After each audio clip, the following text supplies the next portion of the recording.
The neighborhood of Whispering Oaks was neither whispering nor particularly oak-filled. It was a place of manicured lawns, identical beige mailboxes, and a strict adherence to the community guidelines. A thick, spiral-bound manifesto curated by the president of the Homeowners Association, Mrs. Beatrice B. Vanderbilt. To everyone else, she was the HOA queen. To me, after 6 months of her relentless harassment, she was simply the cement Karen. I lived at the very end of a winding gravel road, tucked away on a 3-acre plot that technically fell under HOA jurisdiction but felt like a different world. Separating my driveway from the main road was a charming, weathered stone bridge that arched over a narrow, babbling creek. It had been built in the 1950s, sturdy enough for a station wagon or a pickup truck, but never intended for industrial traffic. The trouble began when Bea decided she needed a European-style villa. She had purchased the vacant lot directly behind my property. The catch? The only legal access point for heavy machinery that didn't involve clearing a protected forest was through my private easement and across my little stone bridge. The warning shots. "It's an easement, Elias," Bea said, her voice like sandpaper on silk. She stood on my porch holding a clipboard like a shield. Her blonde bob was so stiff with hairspray it looked like a helmet. "The bylaws state that all residents must allow access for community improvements." "Building your third guest house isn't a community improvement, Bea," I replied, leaning against the doorframe. "And that bridge has a 5-ton limit. I had it inspected when I moved in. If you run heavy equipment over it, you'll crack the foundation." Bea offered a smile that didn't reach her eyes. "Our engineers say otherwise. Expect the first delivery on Monday. Try not to be difficult." Monday morning, the ground shook. I ran out in my bathrobe to find a massive cement mixer, its drum churning with a low, rhythmic growl idling right at the foot of the bridge. "Stop," I yelled, waving my arms. The driver, a guy named Mike who looked like he'd rather be anywhere else, rolled down his window. "Sorry, pal, lady in the Mercedes told me the bridge was reinforced last year, said you were just eccentric and might try to stop us." "It's not reinforced, it's 80-year-old masonry." But Mike had his orders. He rolled the massive beast across. I watched, heart in my throat, as the stone groaned. Small flakes of mortar puffed out from the joints like dust. By the time the fourth truck crossed that afternoon, a visible hairline fracture had snaked its way up the central arch. The escalation. I tried the civilized route. I sent photos of the cracks to the HOA board. I called the county. I even hired a lawyer who told me that because of a vaguely worded clause in the 1994 neighborhood charter, Bea had a temporary right-of-way for construction. "Unless the bridge actually fails," my lawyer sighed, "it's your word against her expert contractors." Bea, emboldened by my failure to stop her, became a ghost in the machinery. She didn't just send cement trucks. She sent dump trucks filled with gravel, flatbeds carrying pallets of Italian marble, and a crane that made the bridge scream in protest every time it crawled over. She would park her white Mercedes SUV at the end of my driveway just to watch the deliveries, sipping a green smoothie and waving at me with a gloved hand. She was winning, and she loved it. By week 3, the bridge was leaning. The babbling creek was now a muddy mess of falling stone. My beautiful, quiet sanctuary had become a highway for Bea's vanity. "You're destroying my property, Bea," I shouted one afternoon as she supervised the pouring of her new foundation. "I'm increasing your property value, Elias," she countered, checking her watch. "The bridge is fine, you're being hysterical. Honestly, if it were as fragile as you say, it would have collapsed by now. You just don't like progress." That was the moment, the click in my brain.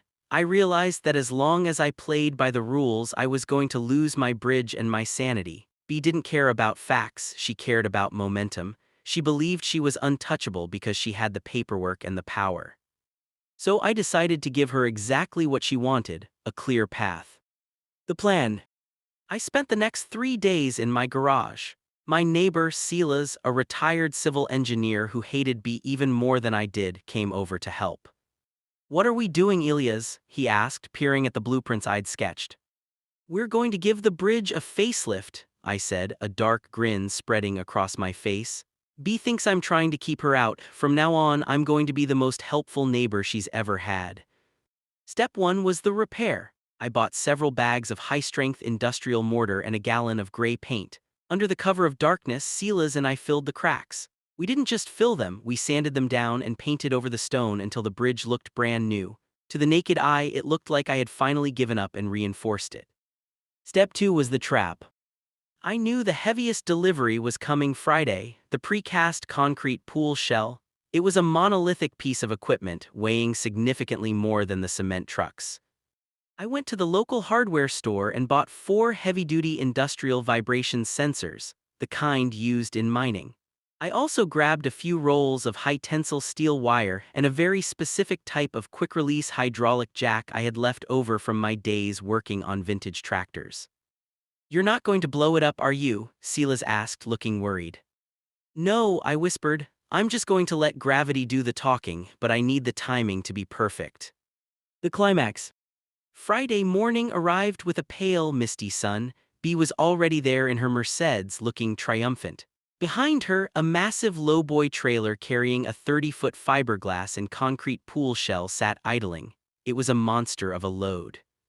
I walked down to the bridge, not with a scowl but with a thermos of coffee. "Morning, Bee," I called out. She narrowed her eyes, suspicious. "Elias, you're up early."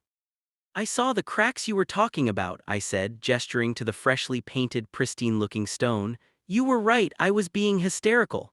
I spent all night patching it up and reinforcing the underside with some steel beams I had in the shed. It's solid as a rock now. Bring the big girl across." Bee looked at the bridge. It looked perfect. It looked invincible. Her ego couldn't resist the win. "See," she smirked at her foreman. "I told you he'd fold. Go ahead, Jerry, move it in." I backed away, standing near the edge of the creek, hidden by a thicket of willow trees. Silas was on the other side, holding a remote trigger we'd rigged to the hydraulic supports I'd placed under the arch the night before.